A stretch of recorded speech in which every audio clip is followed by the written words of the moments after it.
Isabelle Cassagno, proviseure au lycée Jean Dupérier à Saint-Médard-en-Jalles. J'ai pris mes fonctions au mois de septembre 2019.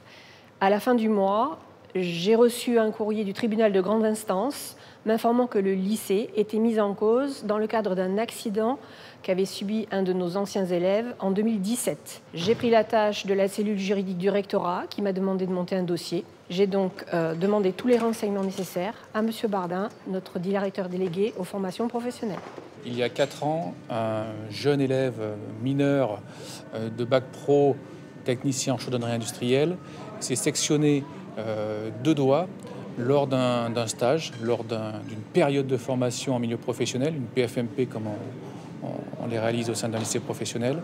J'ai averti justement toute l'équipe pédagogique et notamment le professeur principal, M. Battista, avec lequel nous sommes allés dès le lendemain voir, visualiser un petit peu les lieux de l'accident et puis surtout nous rapprocher du chef d'entreprise qui était lui-même très touché. Donc tout de suite j'étais assez surpris, j'étais étonné, je me suis dit qu'est-ce qui s'est passé, comment il a pu se blesser, qu'est-ce qui lui est arrivé, est-ce que c'était grave, est-ce qu'il va avoir des séquelles, Enfin voilà, je me suis posé toutes ces questions-là. Je me suis demandé quelles étaient les tâches qui lui avaient été confiées et du coup comment est-ce qu'il avait pu se blesser sur ces tâches-là. Le lendemain, on s'est déplacé en entreprise. On a pu prendre connaissance des conditions dans lesquelles s'était déroulé l'accident et de ce qui s'était passé. Et je me suis demandé à quel moment est-ce que j'avais peut-être pas suffisamment moins insisté sur telle ou telle chose de façon à ce qu'il puisse ne pas avoir ce type d'accident.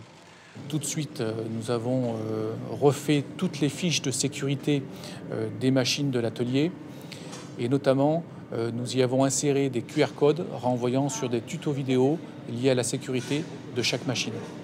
Donc depuis, en fait, on a essayé de changer nos pratiques, on a changé notre façon de faire parce qu'on s'est rendu compte que peut-être qu'on n'insistait pas assez sur les mesures de sécurité. Et du coup, on a changé un certain nombre de choses au niveau de l'établissement, au niveau académique.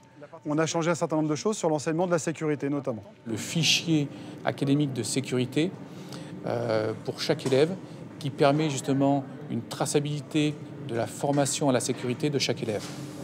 Et à partir du moment où nous, la procédure totale est remplie, pour que l'élève puisse s'en servir entièrement en autonomie, on le laisse s'en servir seul.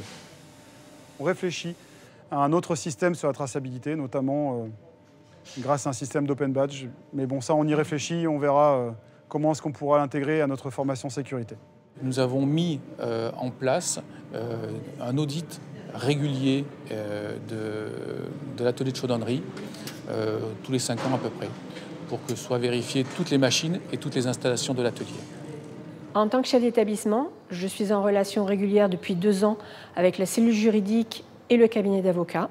Je travaille en étroite collaboration avec l'ensemble de l'équipe éducative pour pouvoir mettre en place les process, modifier certains documents, comme par exemple la convention de stage. Et cela nous a permis, à notre niveau, de constater que les éléments de sécurité que nous apportons à nos élèves sont fondamentaux pour qu'ils puissent après s'insérer convenablement dans la vie professionnelle. Cet accident qui vous a été décrit par les différents interlocuteurs et intervenants m'a été remonté par le directeur délégué.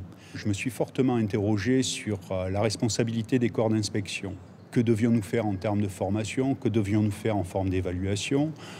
J'ai aussi réfléchi aux nombreux interlocuteurs qui pouvaient être présents sur ce thème-là, sur le thème de la santé, sécurité et de l'environnement. Et à partir de là, on a essayé de coordonner pour donner du sens à l'ensemble des actions. Nous avons identifié des contraintes matérielles, nous avons identifié des contraintes de maintenance. Et derrière ça, avec un groupe de pilotage, nous avons commencé à travailler sur tout ce qui n'était pas normé, telles les CACES, l'habilitation électrique et toutes ces formations qui sont définies au niveau national pour voir quelles compétences nous pouvions développer auprès des élèves.